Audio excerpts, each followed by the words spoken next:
Bonjour et bienvenue sur le podcast Explore Japon, le podcast qui explore le Japon sous toutes ses coutures. Des conseils voyages, de la culture ou bien de la vie de tous les jours en passant par l'apprentissage du japonais, partons ensemble une fois par semaine pour ce magnifique pays qu'est le Japon. Bonjour à tous, j'espère que vous allez bien. Cette semaine, je voulais vous faire une balade à la base, mais finalement j'ai changé mes plans tout en restant un petit peu sur la même thématique. Car oui, on va essayer de répondre à la question que tout voyageur qui part au Japon pour la première fois doit se poser. En tout cas, moi, je me l'étais posé à l'époque. Combien de temps partir pour un voyage au Japon? Oui, comme l'autre dirait, combien de temps? Combien de temps? Oui, vous n'avez pas connu cette chanson si vous êtes né après les années 80.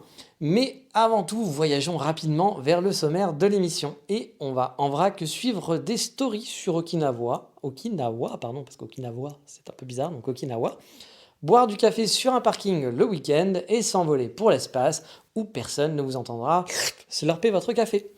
Et avant de reprendre le focus de cette semaine, c'est l'instant Marie Téléachat. Eh oui, bonjour, c'est Maryse, parce que c'est pas Marie, c'est Maryse. Car oui, on m'a informé que Spotify avait ouvert un système de vote, alors n'hésitez pas à mettre plein d'étoiles si vous appréciez le podcast. Et pour ceux qui sont sur Apple Podcasts, là aussi, n'hésitez pas à laisser vos commentaires et vos notes, ça me fait toujours super plaisir. Bon, on va arrêter avec cette voix insupportable. Et ceux qui veulent aller au niveau supérieur, eh bien, je vous le rappelle qu'Explore Japon a un Patreon sur patreon.com/Explore Japon, où vous pouvez vous abonner pour quelques euros et avoir des informations complémentaires sur chaque épisode. Et bien sûr, c'est surtout pour soutenir les frais du podcast. Mais allez, Maryse, on l'a un peu enterrée déjà depuis quelques temps parce qu'elle était quand même un petit peu insupportable. Désolé Maryse. Voilà, on va arrêter avec cette promo un petit peu saoulante et on va reprendre le focus de cette semaine qui devrait intéresser les personnes préparant un voyage au Japon pour la première fois, je pense. Car oui, cette question, je pense qu'on se l'est tous posée. Sauf si vous êtes un milliardaire. Et dans ce cas-là, je peux vous envoyer mon RIP si ça ne vous dérange pas. J'ai quelques projets à vous, à discuter avec vous. Mais oui, c'est vrai, c'est toujours super compliqué d'évaluer le temps qu'on va partir en voyage, le temps qu'on va rester au Japon. Bon, bien entendu, on a tous les contraintes, enfin tous, pas tous, mais on a tous des contraintes en tout cas en général. Pour certains, ça va être le boulot. Bah oui, le boulot, il y a des contraintes, vous ne pouvez pas partir quand vous voulez. Pour d'autres, ça va être l'argent qui va forcément conditionner aussi la durée du voyage. Tous les boulots, tous les boss ne vont pas accepter que vous partiez par exemple plus de 2 semaines en voyage, ou votre banquier sera peut-être pas super open que vous dépensiez autant pour un voyage alors que vous avez du mal à finir les fins de mois. Et bien entendu, la suite sera totalement mon opinion personnelle, qui n'est pas une vérité vraie à prendre au pied de la lettre.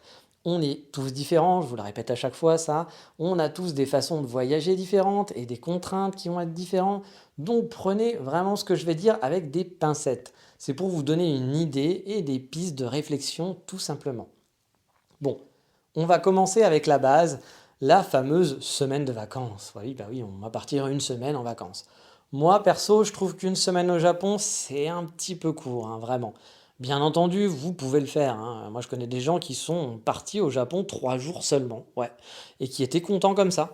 Moi, j'avoue que quand cette personne m'a dit je suis parti 3 jours au Japon, je me fais plaisir pour mon anniversaire. Je dis, ouais, bah oui, tu te fais plaisir parce que 3 jours, c'est peu quoi. Mais bon, c'est quelqu'un qui aime bien aller dans des beaux hôtels, qui avait les moyens de le faire. Donc, bon, je peux comprendre aussi un petit peu ce trip-là. Et je pense que cette personne est allée plus longtemps aussi au Japon d'autres fois.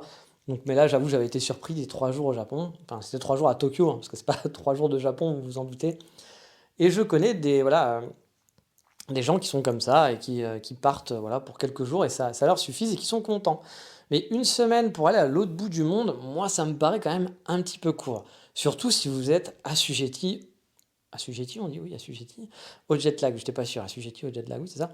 Mais moi, par exemple, le jet lag, c'est pas mon cas, c'est pas un souci pour moi, et même, j'avoue, que je comprends un peu mal le concept. Et même si j'ai cru comprendre que pour certaines personnes, ils étaient des vrais zombies pendant 2 3 jours, et c'était genre vraiment très compliqué. Donc perdre 2 3 jours de voyage dans ses vacances, plus les 2 jours de voyage, si vous restez une semaine, il va plus rester grand-chose vraiment pour visiter et profiter. Si vous ne pouvez pas prendre plus qu'une semaine, alors je vous conseille quand même de focus sur une seule ville. Alors oui, c'est dommage, hein, bien sûr, mais vouloir se faire 2-3 jours à Tokyo, puis 2 jours à Kyoto, c'est possible, totalement. Vous pouvez le faire, il n'y a pas de souci. Mais au final, vous allez perdre quoi? 5-6 heures de transport aller-retour, donc quasiment une journée dans votre voyage. Je ne sais pas si c'est vraiment raisonnable et vraiment optimisé pour profiter de son voyage à fond.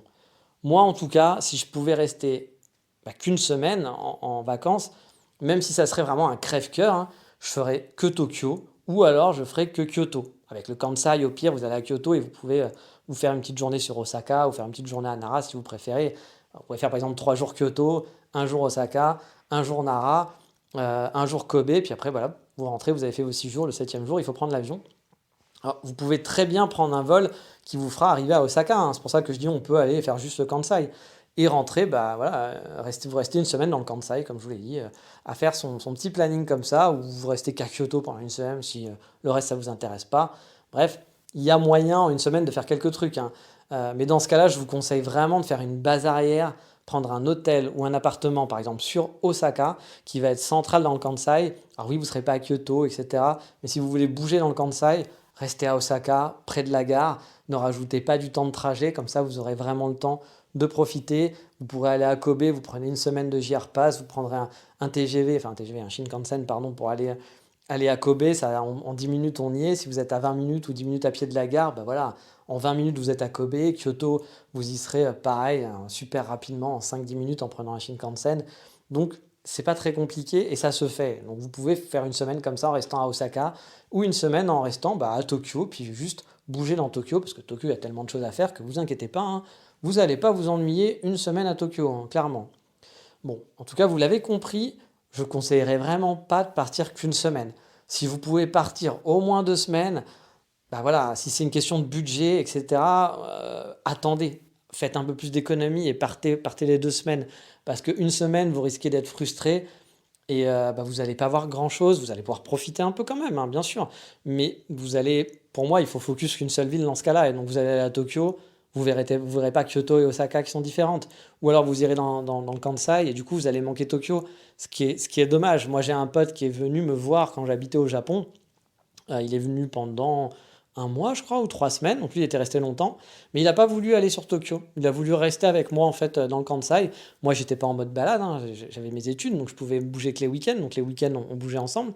Mais il n'a pas voulu. Ouais, il n'a pas voulu, je pense, peut-être la flemme. Ou alors il s'est dit, bah non, je vais le voir. Ou peut-être les économies, parce qu'il s'est dit, bah voilà, moi je suis logé du coup chez lui, ça me coûte pas cher, tant mieux. Alors que si je dois aller à Tokyo, il va falloir que je paye en plus, etc. Je sais pas, hein, j'ai aucune idée de pourquoi il l'a pas fait, mais il le regrette un petit peu maintenant, hein, mine de rien. Et puis bah oui, moi aussi sur le moment, je lui avais dit c'est dommage que tu n'ailles pas à Tokyo parce que voir que Kyoto et le Kansai c'est bien, mais il te manque un truc. Si tu vas pas à Tokyo, il te manque un truc, et c'est comme si tu fais que Tokyo au Japon la première fois en voyage, il va te manquer quelque chose. Tu vas avoir une image du Japon, mais il va te manquer l'autre image touristique. Alors c'est des images touristiques, attention, hein. Mais tu vas avoir une image touristique du Japon, l'image de la grande ville, etc.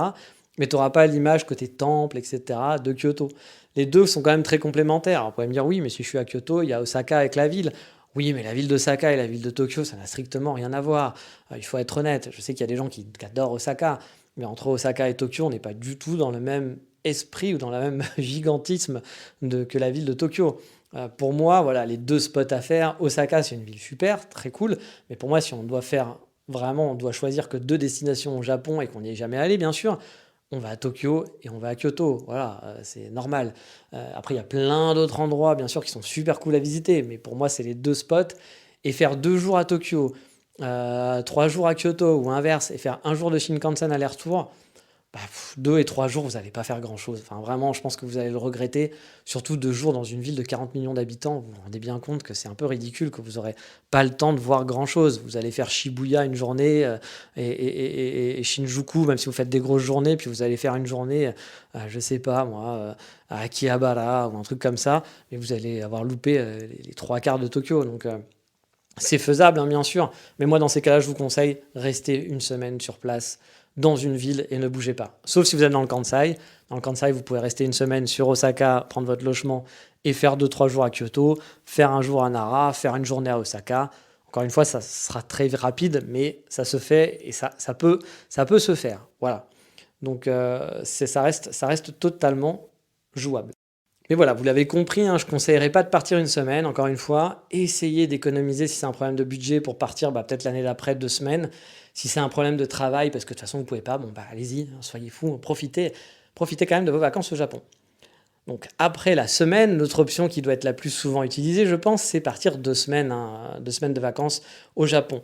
Parce que oui, partir 2 semaines en vacances, c'est souvent le classique pour un voyage, ou même pour les gens, on se prend 2 semaines de vacances. Là aussi, je ne vous conseillerais pas forcément, alors je sais c'est un peu bizarre, mais de partir 2 semaines. Parce que 2 semaines, pour moi, c'est très rapide. Ça peut vous permettre effectivement, hein, de faire une semaine sur Tokyo et une semaine dans le Kansai, parce que c'est un peu ce que je vous avais dit, hein, faire une semaine l'un ou une semaine l'autre. Et je le rappelle, hein, pour les néophytes, c'est vrai, parfois j'oublie un petit peu qu'il peut y avoir des nouveaux qui écoutent ce podcast et qui ne connaissent pas vraiment. Le Kansai, c'est la région où on trouve Kyoto, Osaka, Kobe, Nara, entre autres. Ça peut vous faire tout de même de très belles vacances, hein, de rester 2 semaines, hein. Si vous pouvez difficilement prendre plus de 2 semaines d'affilée, foncez, hein, vous ne serez pas déçus. Et vous aurez le temps quand même de faire les classiques et en avoir plein la vue. Vous aurez le temps par exemple de faire tous les classiques touristiques sans vraiment par contre avoir le temps de rentrer en profondeur dans les charmes du Japon pour autant. Mais vous pourrez faire les principaux spots. Pour 2 semaines et un premier voyage, donc comme je vous l'avais dit, je conseille vraiment de faire une semaine sur Tokyo et une semaine dans le Kansai. Et si vous voulez ajouter un petit aller-retour à Hiroshima à votre voyage, c'est tout à fait possible, mais il faudra sûrement sacrifier une journée quelque part. Et au passage, dans l'épisode 42, donc ça remonte, hein, parce qu'on a celui-là, c'est 158, donc c'était il y a plus de 100 épisodes, j'avais fait un épisode planning pour ceux qui voulaient partir 2 semaines au Japon. Donc si vraiment c'est dans votre credo et que vous n'avez pas vu et écouté tous les épisodes du podcast et vous dites j'aurais bien aimé avoir le planning complet, sachez qu'il y a un épisode qui en parle, qui est vraiment fait pour ça. Je vous avais fait un planning de 2 semaines au Japon, donc je vous invite à l'écouter. J'étais rentré vraiment plus dans les détails de comment organiser son voyage et où aller sur 2 semaines. Si vous êtes déjà venu au Japon, 2 semaines peut aussi vous permettre de refaire le même planning, mais approfondir les coins que vous n'auriez pas vus ou focus sur d'autres parties du Japon. Par exemple, faire 2 semaines dans le Kyushu et Hiroshima. Là aussi, je vous invite à faire des bases arrière. Ça vous évite de multiplier les départs avec les valises, etc., qui sont souvent, au final, énergivores en temps et aussi énergivores en énergie. C'est un peu con de dire ça, hein, mais voilà, mais ça, c'est de la préparation, c'est les valises. Qu'est-ce qu'on fait avec les valises le jour où on bouge, où on doit changer de ville? C'est pas très pratique, voilà, etc. Alors qu'il y a plein de détrips qui sont possibles. Moi, vous savez, c'est le conseil que je vous donne, hein, de prendre une base arrière. Et il y a souvent des détrips à 1 heure ou 2 heures max. Et 2 heures dans une journée, on peut se le faire en partant tôt. Si vraiment vous voulez profiter à fond de la journée, vous prenez un train, je ne sais pas, moi, à 7 heures du mat, vous arrivez à 9 heures sur place et vous reprenez un train à 18 heures, vous arrivez à 20 heures. Ça vous fait une grosse journée sur place, hein. 9 heures sur place, souvent 9 heures de balade et de trucs, on est fatigué quand même à la fin de la journée. Et vous rentrez en plus le soir, vous pouvez même aller manger un petit truc en rentrant à 8 heures. Vous n'êtes pas rentré trop tard, bref, ça se fait assez facilement. Et là où ça devient un peu plus intéressant, je pense, c'est si vous pouvez commencer à prendre 3 semaines de vacances d'affilée. Alors je sais, ça commence à être dur, mais si vous pouvez le faire, ça serait pas mal. Vous serez un peu moins dans le rush et pourrez faire le programme de 2 semaines en traînant un peu plus sur Tokyo et Kyoto par exemple. Tout en faisant 2 jours sur Hiroshima, Miyajima, sans avoir sacrifié des choses qui auraient été un peu compliquées. 3 semaines, c'est un peu plus agréable, je pense, et puis on a moins l'impression d'arriver et de devoir repartir très rapidement. En tout cas, moi, c'est toujours comme ça, hein. Quand j'arrive, je suis content, bien sûr, mais dès que je m'approche de la dernière semaine, je sens vraiment le temps passer à toute vitesse. Donc si je pars 2 semaines, assez rapidement, le premier week-end qui va arriver, je vais déjà commencer à me dire, putain, dans moins d'une semaine, je suis en train de partir, mais c'est pas possible. Avec 3 semaines, vous avez la première semaine où vous êtes tranquille, la deuxième semaine, vous commencez à vous dire, ah, je suis au milieu de mes vacances, et puis à la fin de votre deuxième semaine, vous vous dites, ouais, voilà, il reste plus qu'une semaine, ah, fait chier. Mais bon, au moins, pendant une semaine et demie, vous avez été vraiment totalement libre sans vous dire, ah, c'est bientôt la rentrée, c'est relou, ça passe vite. Donc voilà, 3 semaines, pour moi, ça reste quand même un petit peu plus agréable à gérer. Et 3 semaines, ça peut permettre aussi de faire 3 bases arrière. Voilà, vous pouvez faire une base arrière à Tokyo, une base arrière dans le Kansai, et puis une base arrière, pourquoi pas, à Fukuoka ou à Hiroshima pour visiter 2-3 endroits. Même si perso, je vous conseillerais quand même de focus plus Tokyo, Kansai et prendre votre temps. On a tendance à vouloir rusher et tout vouloir voir, tout faire, en faire le plus possible. Et au final, je trouve qu'on passe à côté de l'essentiel et que le Japon est un pays qui se découvre, bien sûr, hein, avec les coins touristiques, mais qui s'explore aussi. Et de pouvoir profiter de coins un peu moins connus, un peu moins touristiques, c'est ça aussi de découvrir un peu le Japon. Mais encore une fois, hein, on est tous différents et je comprends les gens qui préfèrent en faire le plus possible et tout enchaîner. Moi, c'est pas du tout ma façon de voyager.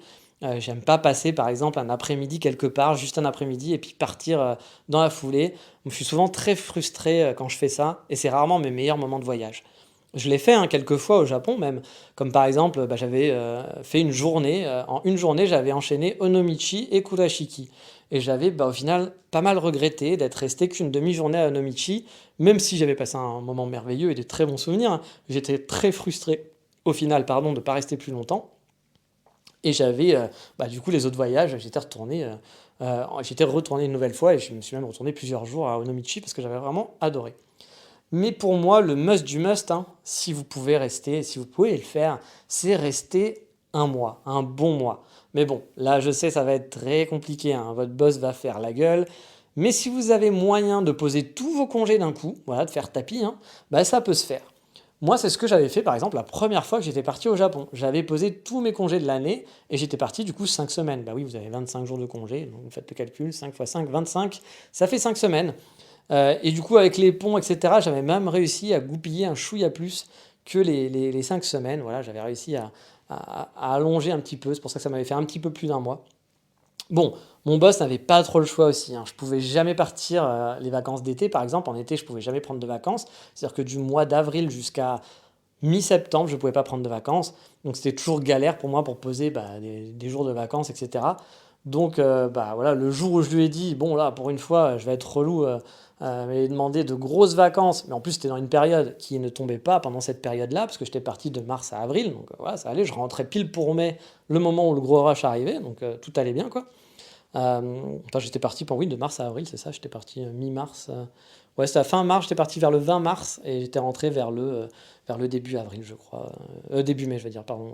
Ouais, il me semble que c'était ça, j'étais rentré le 1er mai ou un truc dans le genre. Donc j'étais resté un mois et 1 ou 2 semaines, un truc dans le genre. Blablabla, donc voilà, qu'est-ce que je disais? Je ne me souviens plus. Oui, que j'avais demandé ça et que du coup, il avait pas trop eu le choix, hein, ça l'arrangeait pas, hein, forcément. Mais bon, il n'avait pas vraiment le choix de me dire non parce que vu que j'avais toujours été vraiment très cool et pas relou, pour une fois, au bout de X années de boulot, j'ai imposé un peu un truc. Et puis bon, il a travaillé à l'ambassade de France au Japon pendant des années, donc lui aussi c'est un amoureux du pays, donc ça a aidé aussi à faire passer la pilule. J'ai pu donc partir 5 semaines ou 6, je sais plus, c'était dans ces eaux-là au départ. Et je pensais vraiment au tout début partir que 2 ou 3 semaines. Voilà, je m'étais dit, 2 semaines, allez, 3 semaines quand même, c'est bien, mais ça va me coûter cher. Moi, c'était plus à côté du budget hein, que les vacances. Je me disais, ouais, ça va coûter cher 3 semaines, mais allez, zou. Et je me souviens quand je préparais mon planning, à force de regarder et de faire des calculs, de regarder où je voulais aller, etc., de me dire, ah tiens, c'est sympa ici, puis je cherchais, puis je connaissais rien en Japon en plus à l'époque, hein, donc je cherchais à droite à gauche, je découvrais le pays grâce à Internet en quelque sorte, et mes recherches. Et à chaque fois, voilà, je rajoutais une journée par-ci, une journée par-là. Et à la fin, je me suis retrouvé avec un planning de 5 semaines. Et je dois dire que c'était un très bon format. Je vous ferai un jour d'autres épisodes, je pense, en détail pour faire des X semaines au Japon avec un planning précis, comme j'ai fait pour les 2 semaines au Japon. Mais là, c'est pas le sujet de la conversation aujourd'hui. Donc, pendant mes vacances, moi, j'avais pu passer 2 semaines à Tokyo, par exemple. J'avais fait aussi 2 semaines dans le Kansai. Et en gros, l'autre semaine, je l'avais passé entre Fukuoka et Hiroshima. Ça m'avait laissé vraiment le temps de profiter de chaque lieu. Bien sûr, j'avais pas pu tout faire, hein, mais j'avais quand même pu bien profiter. Et j'étais pas trop frustré de ne pas avoir vu telle ou telle chose. Dans l'ensemble, j'avais vu quand même beaucoup de choses. J'avais vu les choses principales et j'avais, bon voilà, bien kiffé mon voyage.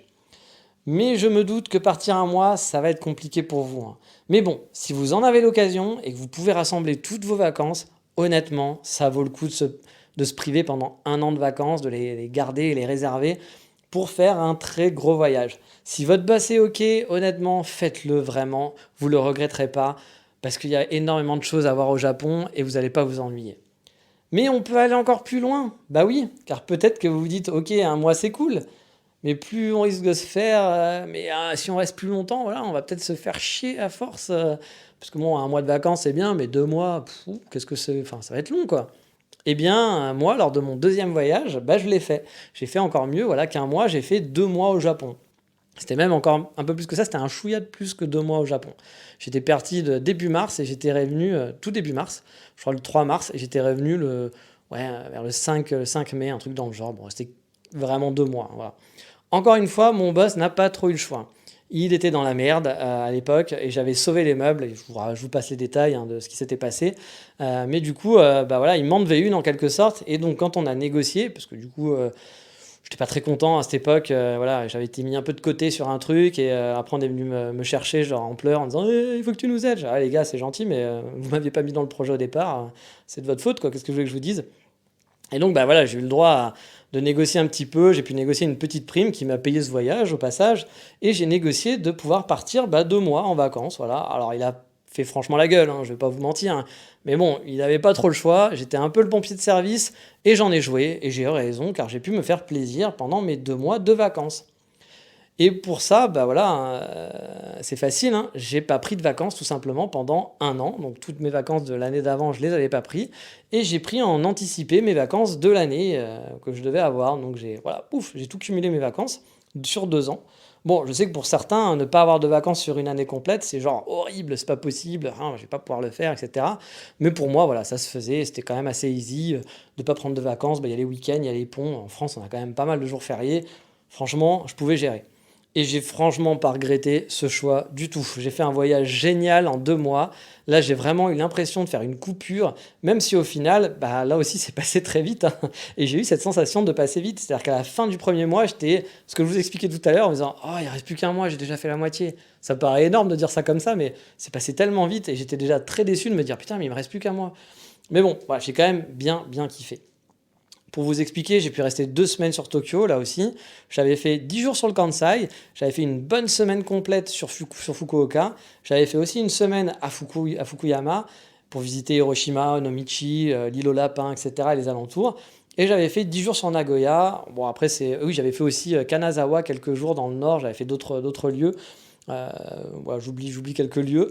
Mais bon, j'ai vraiment eu le temps de prendre mon temps et de visiter plein de choses. Et vous l'avez compris, je ne me suis pas ennuyé pour un sou, alors que j'avais quand même fait un voyage d'un mois au Japon 2 ans auparavant, hein. Donc j'avais déjà vu les basiques, on va dire. Et j'ai pas fait de jour off, c'est-à-dire qu'il n'y a pas fait de jour où je suis resté à l'hôtel en disant non, je dors, je suis fatigué. Non, non, je me suis vraiment baladé tous les jours. J'ai visité pendant mes 2 mois et il y a tellement de choses à voir au Japon que même en 2 mois de vacances, vous n'aurez rien vu. Pour preuve, il me reste encore des centaines de coins dans ma to-do list que j'aimerais découvrir au Japon où je n'ai jamais mis les pieds. Donc si vous avez la possibilité de le faire, hein, plusieurs mois au Japon, et que vous avez une petite crainte de vous ennuyer, honnêtement, oubliez tout de suite, hein. Il y a tellement de choses à voir, à faire. Déjà, vous pourriez rester juste un mois sur Tokyo sans vous ennuyer, et je suis sûr que vous auriez encore plein de trucs à voir en restant juste un mois sur Tokyo. Moi, je vous le dis, hein, j'ai fait un mois, je suis revenu 2 mois. Sur les 2 mois, il y a des lieux où je suis retourné, bien sûr, au Japon, que j'avais bien aimé, que je voulais revoir, revisiter. Parce que bah, vous les visitez une fois et vous retournez 2 ans après. Vous n'avez pas eu le temps de faire tous les coins. Là, vous connaissez un peu mieux. Donc, ça fait, puis il y a des lieux où vous aimez retourner, tout simplement.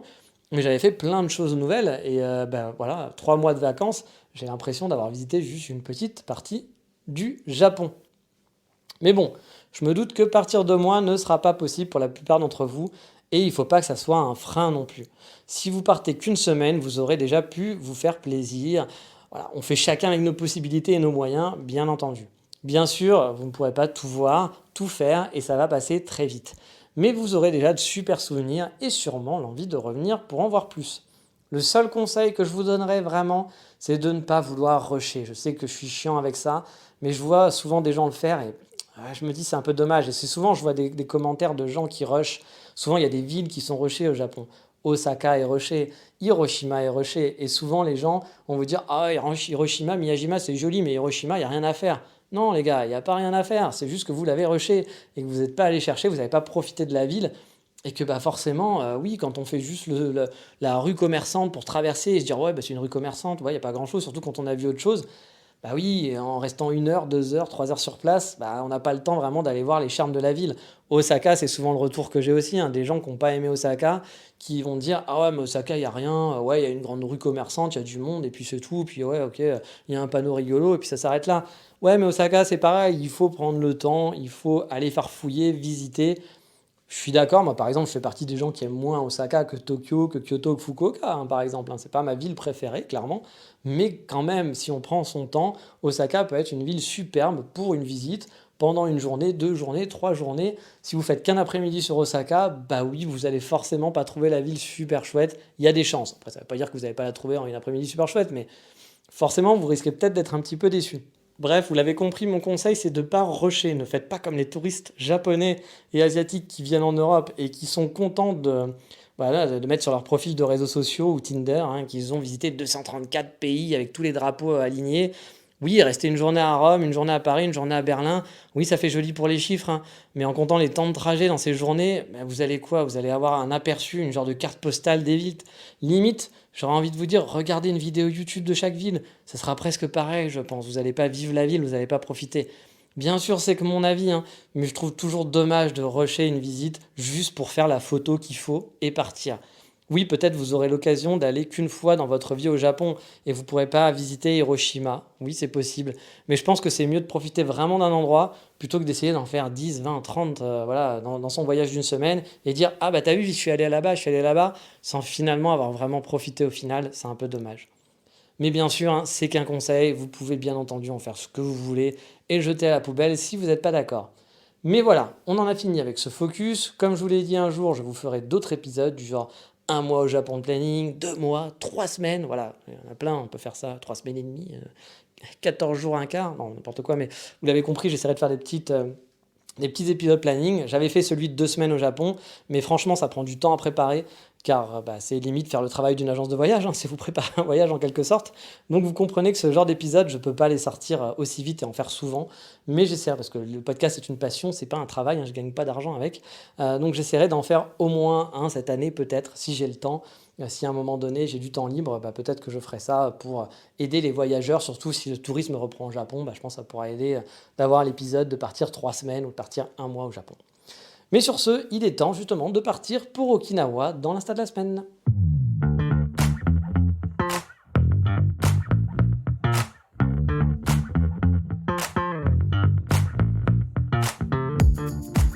Car oui, cette semaine, on va suivre les aventures d'un Français à Okinawa. Si je dis pas de bêtises, il a débarqué au Japon l'année dernière et il est chercheur. Et c'est aussi un fan de manga et de One Piece. Sur son flux Instagram, il n'y a pas beaucoup de photos du Japon au final. Donc alors pourquoi je parle de lui? Bah parce qu'il poste souvent des stories de sa vie quotidienne à Okinawa. Ou alors de ses escapades en week-end. Par exemple, il y a peu, il était parti à Fukuoka pour se promener et il a fait découvrir à sa façon le Japon.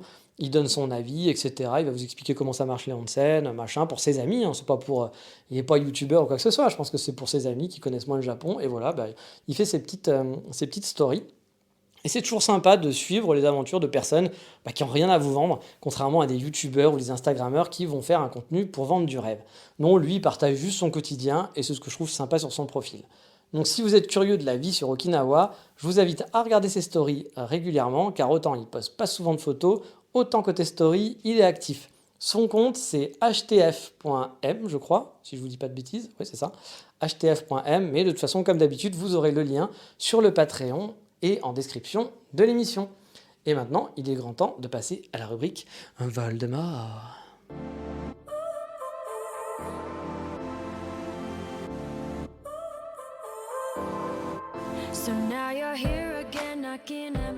Car cette semaine, on va visiter un torréfacteur, il ne fallait pas coutume, hein, à Kyoto.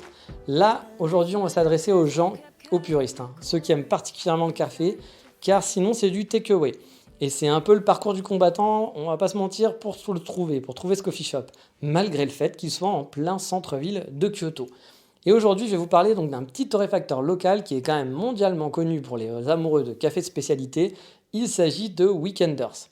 Alors Weekenders, je vous ai déjà parlé dans ce podcast, c'est un des meilleurs torréfacteurs que je connaisse. Et c'est pas que moi qui le dis, si vous parlez avec des pros du café qui ont déjà eu la chance de le goûter ou qui essayent des cafés un peu venus du monde entier, il fait souvent partie des tops du top, vraiment. C'est voilà, moi je connais un des très grands coffee shops, par exemple mon ami qui a un coffee shop à Paris, qui est quand même un très grand pro des coffee shops, il a son coffee shop et il est quand même connu, il a écrit un bouquin dessus, etc. Ah, il a un palais qui va bien, il adore ce roster. Un autre café qui s'appelle Fringe à Paris, qui pareil sont très connus dans le milieu des coffee shops à Paris. Ils l'ont testé une fois, ils ont adoré.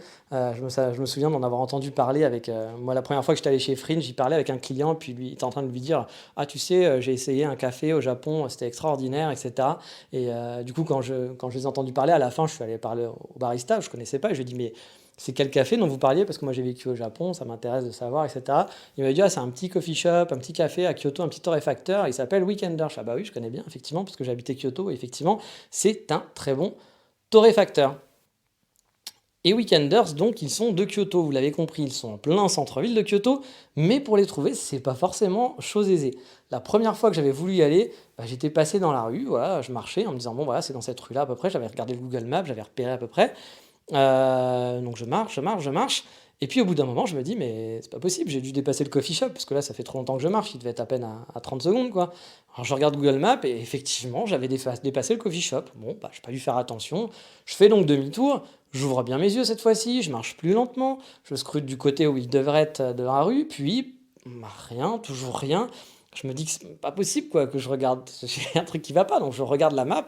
Bah oui, j'ai bien dépassé le coffee shop encore une fois. Je fais, mais c'est pas vrai, je l'ai pas vu. Bref, je retourne dans le sens inverse à nouveau. Là, je garde mes yeux rivés sur Google Maps pour être sûr. Tant pis si je rentre dans les passants. Et rien. Pourtant, je suis bien en bon endroit. Je vois le petit point. Je suis sur le petit point. Je comprends pas. Je me dis que mon Wi-Fi déconne, que la map a du mal à me localiser. Il y a un problème, quoi. Ou que ça doit être dans la rue derrière. Je sais pas. Qu'il le met devant, mais qu'en fait, c'est dans la rue derrière et qu'il faut passer par la rue de derrière pour trouver le coffee shop. Que c'est mal localisé.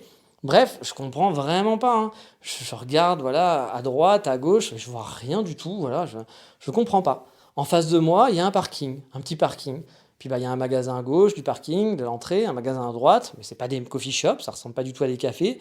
De chaque côté, il y a un magasin, mais c'est pas ça. Et je me dis, bah non, c'est un parking, puis c'est un magasin de vêtements, je sais plus ce que c'était, mais c'est pas un café, quoi. Puis au fond du parking, il y a une petite camionnette qui se met à démarrer, qui part, et qui donc passe devant moi, enfin qui sort et qui passe devant moi. Elle sort tranquillement. Et qu'est-ce que je vois au fond du petit parking? Bah, une petite guérite, une maisonnette que j'avais pas, bah, que j'avais vue en photo. La maison, je me dis, mais oui, je la connais cette maison. Et c'est une maisonnette qui est plutôt mignonne, hein. Et en dessous, il y a un petit coffee shop. Bah oui, en fait, le coffee shop, il est caché au fond d'un parking, entre deux immeubles. Et bah, si une camionnette se garde devant, et ben vous pouvez pas savoir qu'il y a un coffee shop planqué en plein milieu, en plein fond, au fond d'un parking, quoi. Ce coffee shop, c'est donc uniquement du take-away. Le lieu est vraiment très joli, hein, l'intérieur n'est pas bien grand. Et au-dessus, bah, c'est une maison, donc il y a un étage qui doit être le bureau de l'équipe, je suppose, parce que la première fois, j'étais en train de me dire, mais peut-être qu'il y a une salle pour aller boire du café en haut. Donc j'ai hésité, voilà, j'étais pas sûr. Et après, j'ai compris assez rapidement, j'ai pas osé demander, parce que je parlais très mal japonais à l'époque. Mais après, j'ai vite compris que c'était pas, il n'y avait pas de salle en haut et que c'était vraiment que du take-away, qu'on pouvait pas se poser sur place. Donc voilà, le coffee shop, c'est vraiment que du take-away. Ils ont quand même un petit banc et un petit préau tout mignon où on peut se poser, mais maximum à deux, je dirais, hein. Donc, comme je vous l'ai dit, hein, voilà, ça va pas être, vous n'allez pas faire avec des amis et vous poser pendant 2 heures. Alors, bien sûr, on peut se poser sur le parking, hein, sur un petit plot, un truc comme ça. Je crois qu'il y a deux, trois espaces où on peut plus ou moins s'asseoir, voilà, un peu en mode clodo, quoi, pour boire son café, chose que j'ai déjà fait, en perso. Mais c'est pas non plus le lieu le plus agréable. On peut honnêtement trouver un petit parc très rapidement pour se poser et profiter de son café en takeaway, tout simplement. Avant, ils avaient un gros coffee shop et leur roster était dans le nord de Kyoto. Le bâtiment avait l'air super grand, je suis déjà passé devant, mais quand je suis arrivé, il était déjà fermé. C'est-à-dire qu'il était sur mon Google Maps, je me suis dit, ah cool, ils ont un coffee shop là-bas, je vais essayer d'aller voir. Bon, bah non, en fait, il n'existe plus. Et quand je suis parti, ils ont ouvert une roasterie dans une vieille maison japonaise, totalement rénovée, qui est rénovée aussi en espace de coworking. Alors, j'ai jamais pu y aller parce que c'était pas encore ouvert à l'époque, malheureusement. Mais je ne sais pas si on peut se poser, ou si là aussi c'est juste du takeaway. J'ai un peu cette impression qu'on peut pas se poser encore une fois. Mais je connais le propriétaire du coworking, c'est un gaijin qui a ouvert ce truc-là, et le lieu est franchement magnifique pour le coworking. Après, je ne sais pas si le café est ouvert tout le temps, j'avais l'impression qu'ils ouvraient qu'à certaines heures ou certains jours de la semaine, donc je suis pas sûr qu'on puisse vraiment profiter de ce coffee shop non plus. Bref, Weekender, ça se mérite pour aller boire du café là-bas. Mais revenons à la maisonnette sur le parking. Vous le savez sûrement, le takeaway, c'est pas mon truc, hein. Le café pour moi, c'est bien entendu bah, le goût du café, hein, bien sûr, en lui-même, mais c'est toute l'expérience qu'il y a autour. Le lieu, les pâtisseries, l'ambiance. Bien sûr, ça m'arrive de prendre du takeaway aussi, hein, mais dès que je peux, je préfère me poser. C'est pour ça que finalement, je suis pas allé souvent chez Weekenders, malgré la très bonne qualité du café. Car oui, niveau torréfacteur, ils sont un super niveau. Et pour tout vous dire, lors de mon prochain passage sur Kyoto, si je m'installe là-bas, hein, bien sûr, je compte bien me fournir chez eux pour mon café à la maison et cette fois-ci m'équiper aussi pour boire du café, faire du café à la maison de temps en temps quand il y aura un gros typhon et qu'on ne pourrait pas sortir ou quand j'aurai une grosse flemme, tout simplement. Bref, si vous aimez sans plus le café, il y a franchement d'autres expériences à faire sur Kyoto que d'aller à Weekenders. Mais tu vois, vous aurez des lieux qui seront super chouettes, qui seront beaucoup plus sympas, vous aurez la petite photo Instagram, vous aurez votre petite pause dans la journée qui sera beaucoup plus sympa que de faire un truc takeaway et continuer de marcher. Mais si vous êtes un amoureux de café, de vrai café, un passage à Weekender, c'est quasi obligatoire. Vous pouvez même, je vous conseille de ramener un petit paquet dans votre valise. Vous ne serez pas déçus de ne pas prendre que du takeaway, mais de prendre un petit paquet pour la maison. Comme d'habitude, je vous mettrai les liens qui vont bien sur le Patreon de l'émission. Mais allez, il est grand temps de partir pour l'espace, dont le coup de cœur de la semaine. Oui, j'ai bien dit l'espace.